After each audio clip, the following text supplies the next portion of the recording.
Hello, ladies and gentlemen. Okay, so these are the Saburly talks.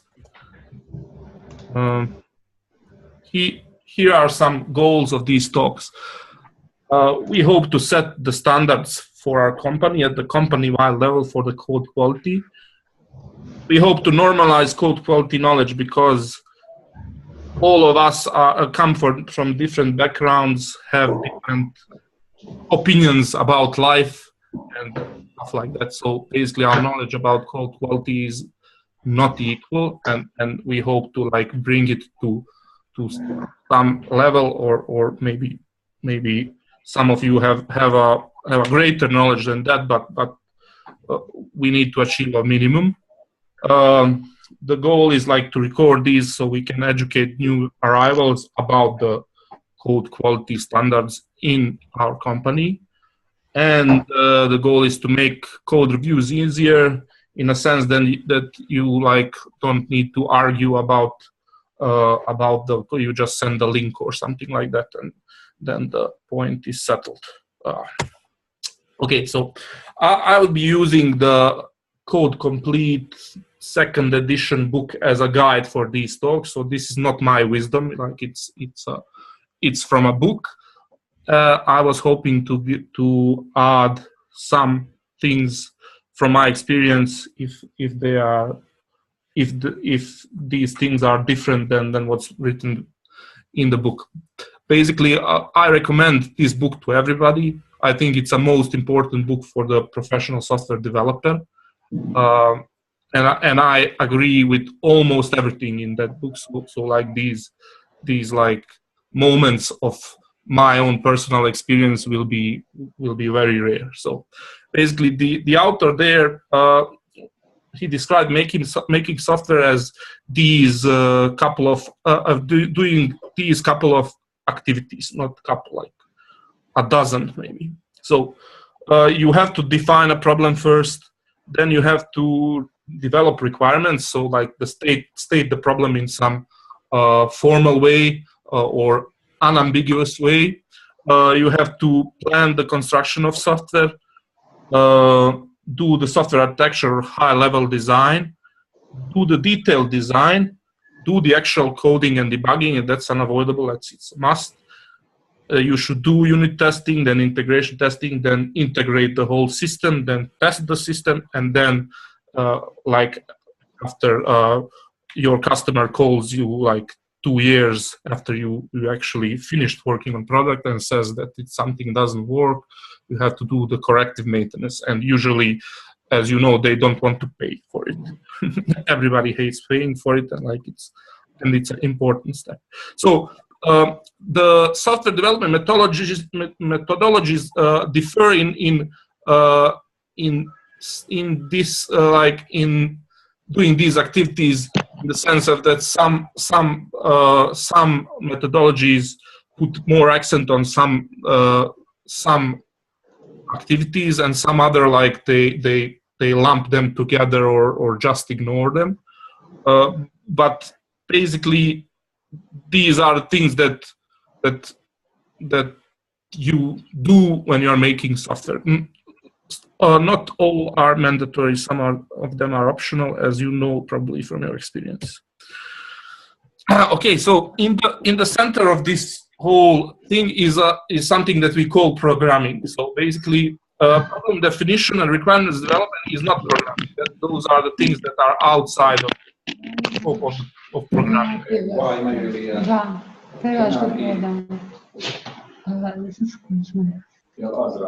Okay, Mediha. Okay, so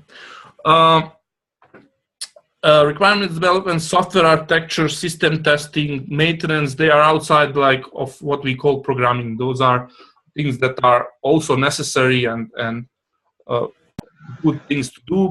But when we say programming, we mean these activities like detailed design, coding and debugging, construction planning, unit testing if you are doing it, integration testing, and actual integration.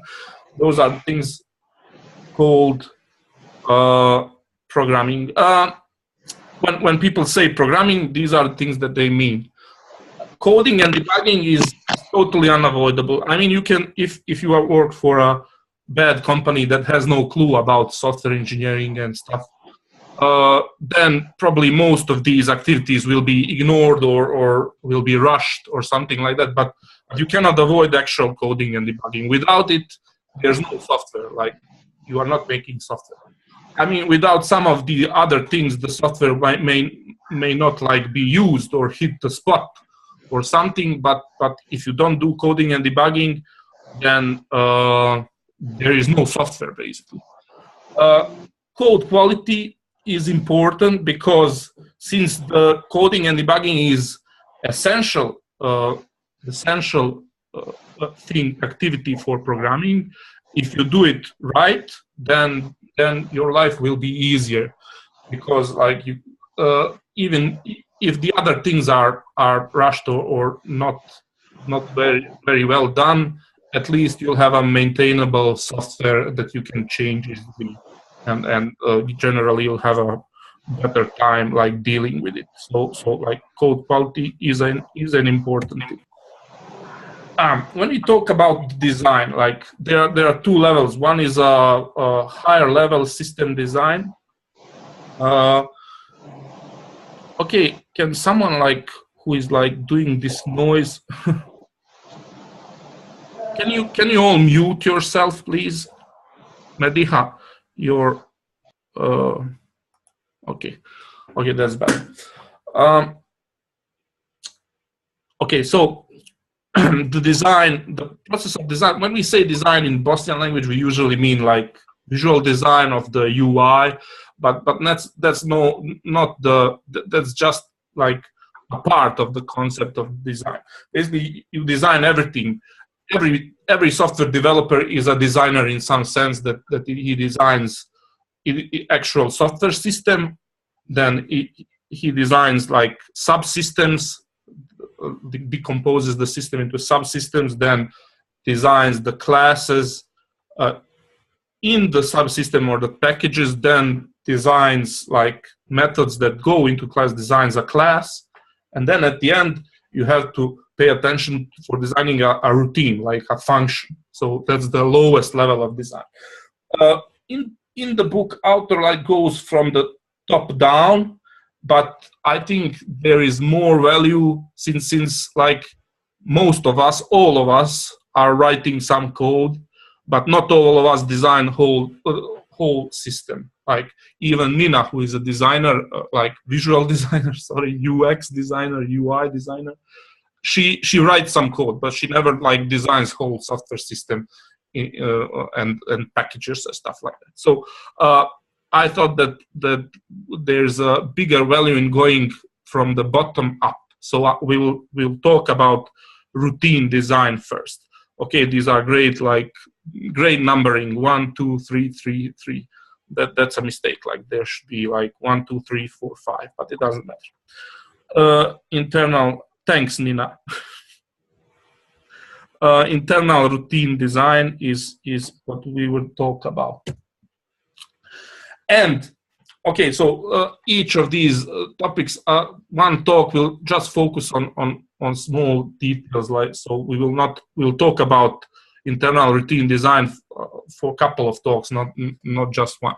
But the most important thing, in my opinion, for this and for all design is like naming the variables for code quality. Like even if you have like everything else figured out correctly, if your variable names are bad, then like you are at the bad spot, and probably the developers that will maintain your code after you leave will mention your family in a bad context.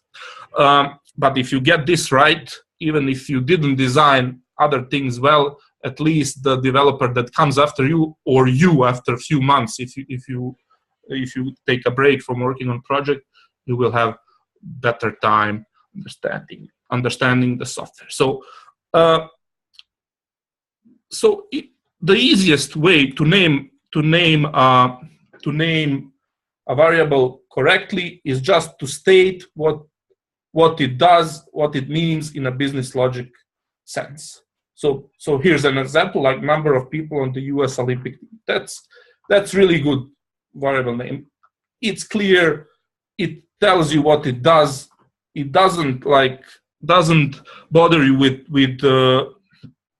with implementation specific details, like is it integer, is it something else. I mean, you can figure that out by yourself, like variable name unless it's a very old programming language and environment that makes hard to know the types.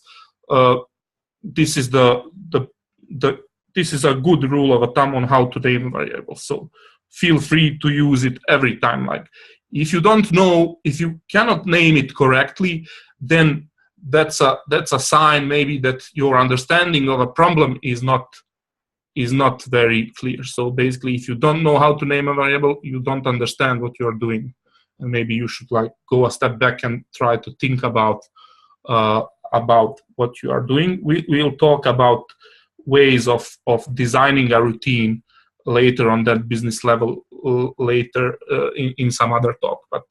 But like naming, if you don't know how to name a variable, that's a problem. You should like think about, you should stop coding and reflect back on the problem and try to understand problem better.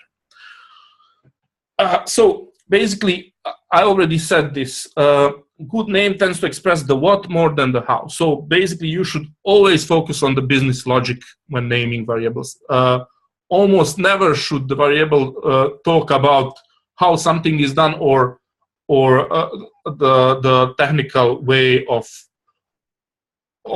implementing some feature, whether it's a, I don't know, it's a loop or it's a list or something like that. I mean, you can enter information about structures. It helps sometimes, but generally try to avoid the details about technical stuff in variable names. Okay, so now about the length. There's a study done in 1990 about how 10 to 16 character names average in the programs. Programs with 10 to 16 character names are easier to debug, and even like if you go to 20 characters, they are okay. So basically, that's a good way of targeting. 8 to 20 characters variable names are optimal, basically. The average needs to be this. So basically, you can name a variable with a shorter name or with a longer name if you really need to. But if you see that most of the variables, for example, are longer than 20 names, then like you are not naming things. You are writing a novel or something. The exception are these small variables, like in the for loops that are common knowledge. Like every developer knows that I is a counter in a for loop, or J is a counter in another nested for loop or something like that. You can use these things, but in a short-lived for a short-lived variable in a scope, for example, that's just one loop or something like that. If you use that variable again, then you should not. You should probably name it better. We'll talk about scoping and how to determine a scope of variable better later in some other talk. Okay, so again, one of the better like concept for naming variables when you have pairs of variables that are connected somehow is creating a symmetry between these like opposite variables. So if you have something begin, then you should name it something end, and not end of something or finish of something, you know. So basically, these are the other pairs that are good. A good concept here, like when you're writing a novel, then if you surprise a reader, then like it's a good thing. But when you are writing code, do not surprise a developer. Give him like what he expects, and that's the way, because your goal is to make code readable, and to make it easier for the developer that's reading it to comprehend what's happening as quick as possible. So, okay, so now I was hoping that you'll help me like determine if some of the names are good or bad. So I will like call out some of you to help me determine if a variable is good or bad. Okay, so we'll start with Mediha since she's like first on my list. Okay, you can unmute Unai. So is X a good variable name, and why is it good, and why isn't it good if you think that it isn't? Yeah, it's not good. Like it's not a standard name for maybe loop variable or something like that. And by itself, it doesn't have any meaning. I don't know what would X be like. Okay, so great. I wouldn't name X anything. Okay, great. So you stopped being a mathematician now. Okay, great. So okay, Amir, can you talk? Do you have a microphone? If not, okay, we'll skip to something. Okay, Nina, can you talk? Nina doesn't have a clue about this. Oh, why? No, come on. We'll take Pap. Is that a good variable name? What? Pap. I think not. Why? Well, it's just a bunch of letters together. Yeah, what all the variables are just bunch of letters together.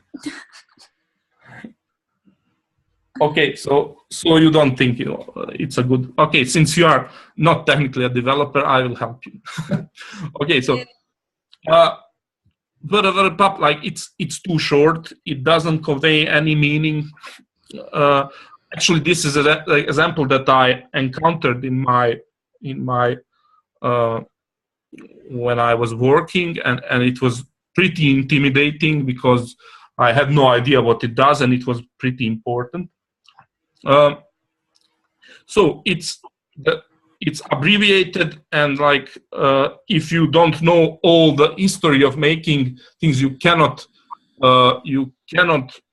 comprehend what it means. It just confuses the developer. So basically, this is not a good name. And Nina, you nailed it. So Yay. okay, Edine, are you there?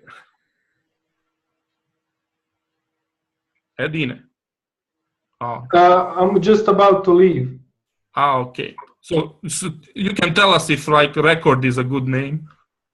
Record is not a good name. Why? It should probably describe more what kind of record that is. Okay, yeah, it should like have information about the business logic and not just technical things. Yeah. Okay, great, thanks. You can leave now. Okay. Okay, so Bilal, like fact source and fact destination combination, is that a good name or a bad name in your opinion? It seems like a good combination because we said we are using same format: fact source, fact destination instead of destination facts. Yeah, great. So it has a symmetry. It could be a good name, depends on like the context. What is facts? Yeah. If it's clear from the wider context, but so it could be a good name, and it's a good thing that it has symmetry. Great. Okay, Nair, are you there? Okay, maybe he doesn't have a microphone or something. Okay, I'll continue for the next ones. Basically, number of letters required to describe the beautiful building. That could be a good name if like, but it has too many words. It's too long. So basically, that's overdoing it. Gamma, it's a good maybe mathematical term or physical, but as a variable name in the software, like it doesn't tell you much. Basically it's similar to X.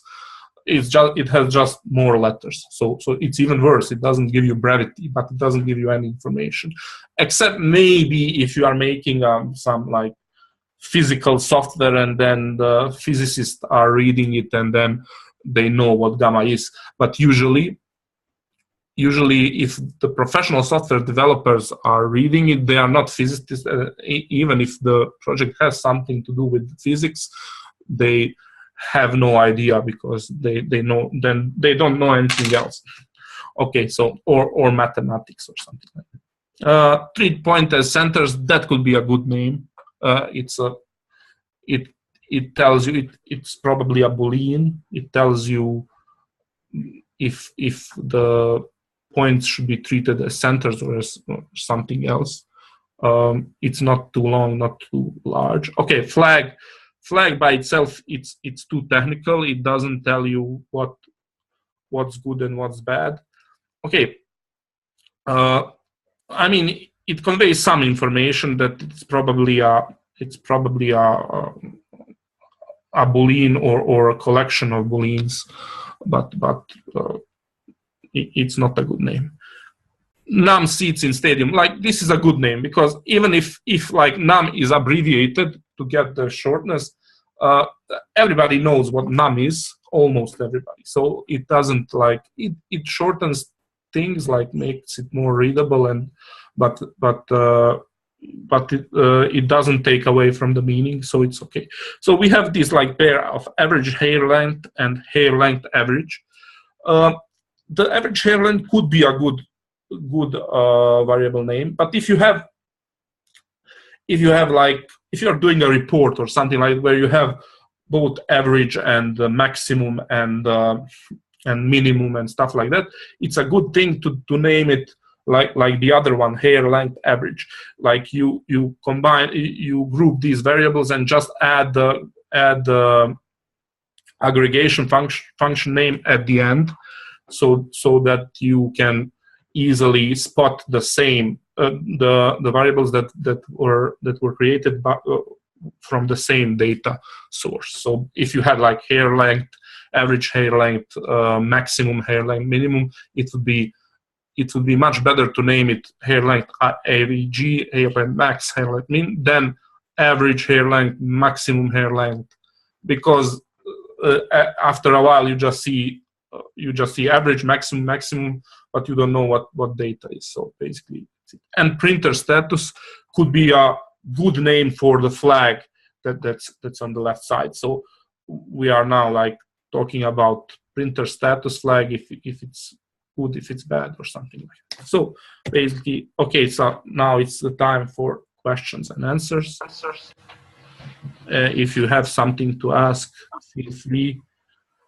I have a question. Go ahead. So we didn't said anything about constants. For example, I'm using capitals for constants. I couldn't like cram everything, but that's a good way of naming constants. Go ahead. Since we are using camel case, it's not nice in when I have constant name. It's different. Is it okay to use snake case or? It's actually better to use capital case for constants, since you are like signaling that it's a constant by using that, and there's no risk in like you don't get anything if naming them by snake case. So use capital case if the language allows it. I mean, you should also take into consideration the language you are programming in. If there are some conventions, then you should use it, because if there's a chance that the other person that learned that language learned all these conventions, if they are on a language level. So you should use capital letters for constant in most of these languages, regardless of if you are using snake case or like camel case for the variable names. Any other questions? Okay, that's a no. So thank you. See you like the next Tuesday. And that's it. I'm stopping the recording.